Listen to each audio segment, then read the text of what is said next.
Hey, today I'm talking about my top 5 favorite new movies of 2023.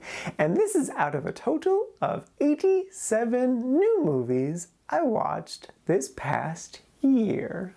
Today I'm talking about the new Japanese film Godzilla Minus One. This is the newest Godzilla film, and it's really freaking good. So, the basic premise is World War II is about to end, but our main character is sent on a kamikaze mission, and he really doesn't want to do that because he doesn't like the idea of him dying, especially for a cause that's essentially already lost. Luckily for him, maybe Godzilla's in the facility and that saves him, but then that also leads to, Godzilla existing and being a big issue. And like I said, this movie's fantastic. It's so incredibly good. If you wanted just like a dumb, fun, monster beaten up movie, this is not that. There is like some buildings getting destroyed, and Godzilla does do a lot of wrecking havoc, but the movie is really primarily about PTSD and survivor's guilt. And it is those things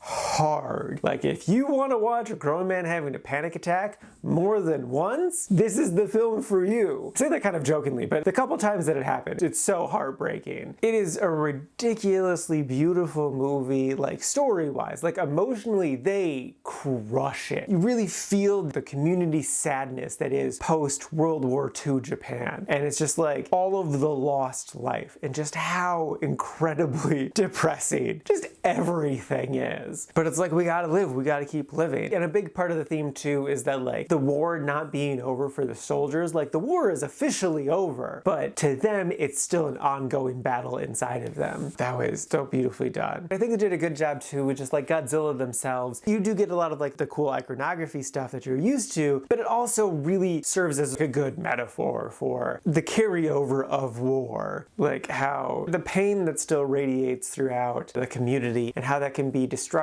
when not properly dealt with in a helpful way. They did such a good job of telling the story emotionally. I trusted them with whatever ending they wanted to go with was the correct ending. It could have been a happy ending or a sad ending. I would have been fine with whatever because they just really nailed the emotions so freaking well. And I did totally cry at the end too. I wasn't expecting that, but like I was just like, no, this is perfect. This is such a great ending. It's just, great, fantastic ending. So yes, I crazy love this movie. It's just perfect. Like maybe I could complain about like sometimes the CGI wasn't the best, but like it doesn't matter. The important thing is the emotions, and the emotions, they dominated. They just stomped our hearts with emotions, and it was awesome. So yes, love this movie. Totally recommend it. Though if you're looking for like a dumb, fun monster beaten up movie, again, that's not what this is. Go watch one of the American ones. This is a really good, heartfelt story told incredibly well. Definitely worth a watch.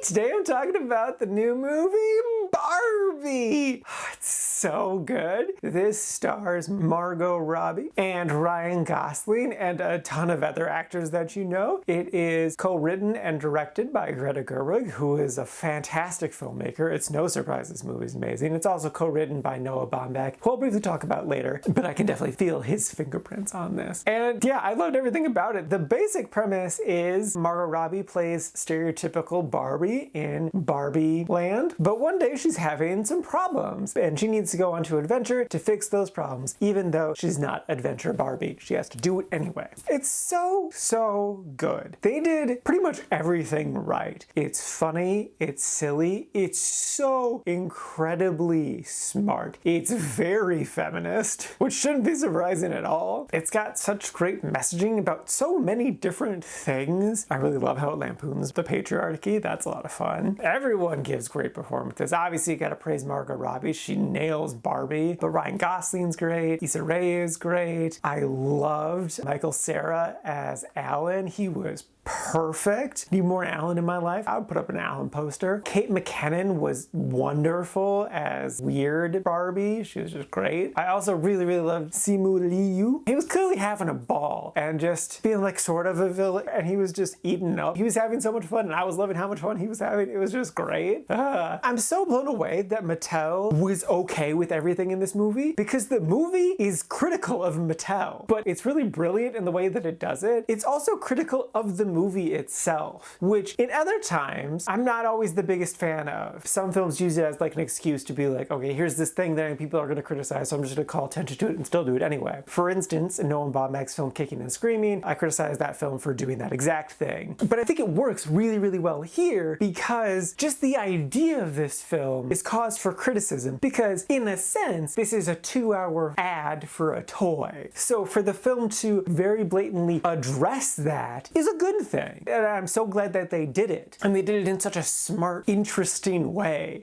So yeah, I crazy love this movie and would wholeheartedly recommend it. It's so much fun and so great. It's definitely PG-13 though, so like you can't take like a little 5-year-old to it. It's gonna get so lost on them that they're just gonna get kind of bored. But for adults and even teenagers, 100% yes, totally watch this. It's so good, such a good time. I had so much fun with it. I love it a lot. Yes, definitely recommend. Today I'm talking about the new Korean/American movie, Past Lives. It is an unconventional modern love story told in a very realistic way, but it's so beautiful and tragic, but amazing. So essentially, the basic premise is these two 12-year-olds in Korea are best friends, but then unfortunately she emigrates to Canada, and so they don't see each other for 12 years. And then after the 12 years pass, they reconnect, but it's long distance. And then another 12 years passes and more stuff happens. The movie's great. It's really, really good. It explores new, different kinds of love that we experience now. So like the middle section of the movie, the main characters are literally an ocean apart, but yet they still have feelings for each other and they're able to talk to each other all the time, but they're not able to actually be with each other, which is something that's easily able to happen in modern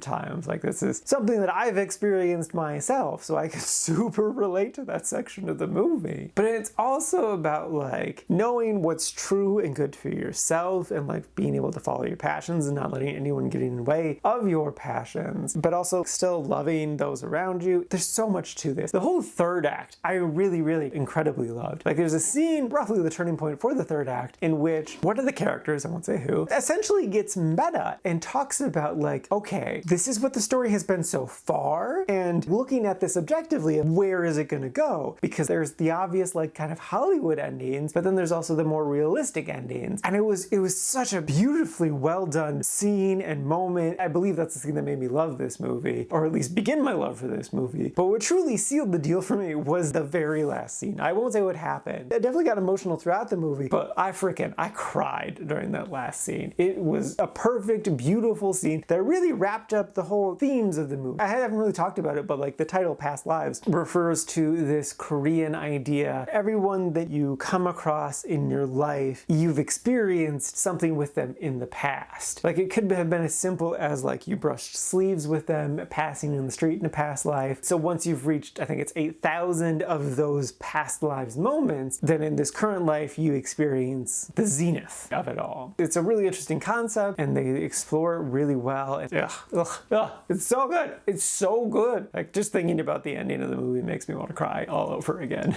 So yeah, I really enjoyed this movie and would totally recommend it. It's a big emotional modern love story that's got lots of sad moments, but it's totally worth it. Today I'm talking about Guardians of the Galaxy Volume 3. I assume you've already made up your mind about the Marvel Cinematic Universe. It's been going on for a decade plus. I'm a Marvel fanboy, so of course I love it, but I especially love this one. It's my #1 new favorite movie of the year. So I of course would recommend it, but I'm just going to talk about all the things that I loved with the movie, spoiler filled. So if you haven't seen the movie, you've been warned, but I definitely recommend it because it's incredible. And that's coming from a biased source. So yes, there's so much I loved about this movie. First off, I really loved that it shifted the focus away from Star-Lord. I think that was a really, really smart choice. I think his story's not not done, but like, it's not the most important thing at this time. 100% I believe focusing on Rocket was the correct choice, and I loved his origin story. That was such a beautiful story told so incredibly well, and like, I loved those guys so much. I was so endeared to them so quickly, and when he got to see them again in the Harry Potter heaven thing, that was done so well. And speaking of High Evolutionary, I really loved his character too, just like his obsessive need for perfection and his inability to figure out why Rocket was perfect. They don't explicitly say it, but I feel like the reason he was perfect isn't because of anything that he did. It was just Rocket himself. Like, from birth, he had that other special thing that, like, he's the reason he's so smart. It's not something that you can just create. It's something innately in him from birth. There's just something so beautiful about that. I was a bit surprised that Warlock was so sidelined in this. I thought he was going to be much more at the forefront, much more of a threat. He was more so just kind of like a recurring joke, but I don't feel like he was as jokey as he should have been, since he wasn't such a threat. But I am fine with where he ended up. I do hope we see more of him. I also loved, well, I mean, Nathan Fillion's always great, but the extended bit was just wonderful. I love that whole area of just like the living spaceship thing. That's so interesting. Organic spaceship, I guess I should say. I also really love the different forms that Groot took. That was really nice. Also, the thing at the end where we heard Groot speak just regular. People have pointed out it wasn't just like Groot suddenly was not saying I am Groot or whatever. It was that we as the audience could finally understand Groot. I think we've been around him long enough that now we understand. But yeah, his different forms were great. The big one at the very end was amazing. I also really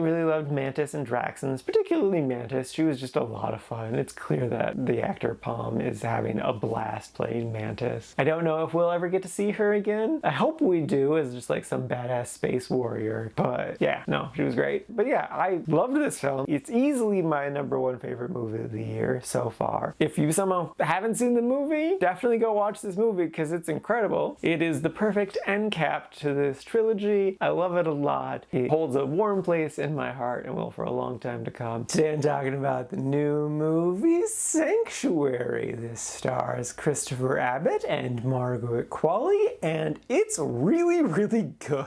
The basic premise is it's reminiscent of Conversations with Other Women in that it's just a movie about a man and a woman talking in limited locations. And what it's really about, it's about inability to properly express your emotions, especially in the regard of like when you find something truly special, like when you connect with a part of a person or to an entire person in such a unique way that it's essentially real world magic. But it's like, how can you say that to a person with like the very real fear of being rejected for being like, hey, there's a magical connection between us. And the other person's like, screw you. But then also it's about like power dynamics and specifically more like a person fully meaning how they want to be treated in a relationship. And just like, is it possible to even take a slice of something and turn it into the entire thing? Most plainly speaking, it's a conversation between a very rich man and a dominatrix. And it's just, yeah, it's really good. Like the more I think about this movie, the more I like this movie. It had such incredible performances. Like I always love Christopher Abbott. He's without a doubt one of my favorite modern actors, if not one of my all-time favorite actors. So he always gives a great performance, and this is no exception. But then Margaret Qualley, who I've seen a number of times, just knocked it out of the park here. Like she definitely has more of the juicier role, but she crushed it. She was so good. I think the direction was great, and the cinematography was awesome. With a premise like this of just like very limited locations, very limited characters, that easily could be a play. But I think they did a very good job of making this more cinematic. Like they were very good about doing extreme close-ups at the right times. Like it wasn't all the time, but they did it at really like the emotional climax moments that kept happening. And it's really interesting. Like it's such an incredible script. I kept having moments being like, wow, that was a great line of dialogue. Oh, that was a really good moment. Like just all stuff like that, just repeatedly happening over and over again. Yeah, I don't know. It's